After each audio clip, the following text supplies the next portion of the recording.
ధర్మాన్ని నిలబెడుతున్న ఒక అపూర్వ దివ్యశక్తి శ్రీకృష్ణ స్వరూపమై, అమ్మవారి స్వరూపమై, కృష్ణ వారాహి రూపమై, పవన్ కళ్యాణ్ అనేటటువంటి ఒక గొప్ప వ్యక్తి రూపంలో మనల్ని రక్షిస్తున్నది. ఆయనకు శుభం కలుగుగాక.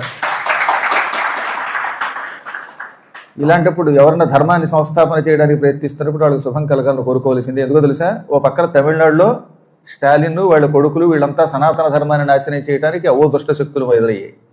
అదిగాక సినిమాల్లో భయంకరమైన ఒక విలన్ ఉన్నాడు. వాడి సినిమాల్లోనూ విలన్నే, బయట విలన్నే. వాడేమో సనాతన ధర్మాన్ని పాడు చేయడానికి, సూర్యప్రకాశాన్ని అడ్డుకోవడానికి ప్రయత్నిస్తున్నటువంటి వాడో పక్కన, ఇలా అనేక రకాలైనటువంటి వ్యక్తులు దాడు చేస్తున్నా సనాతన ధర్మం కోసం ఉద్యమించి తిరుపతిలో సభ పెట్టడమే కాక లడ్డూ గురించి పోరాడుతున్నాడు కనుక ఈ శరత్కాలంలో నేను చేస్తున్న పూజల్లో కొంత భాగం ఆయనకి ధారపోసి ధర్మానికి ఆయన ప్రత్యేకగా నిలబడి ధర్మాన్ని నిలబెట్టుగా కానీ వెళ్ళి అనుకుంటున్నాను.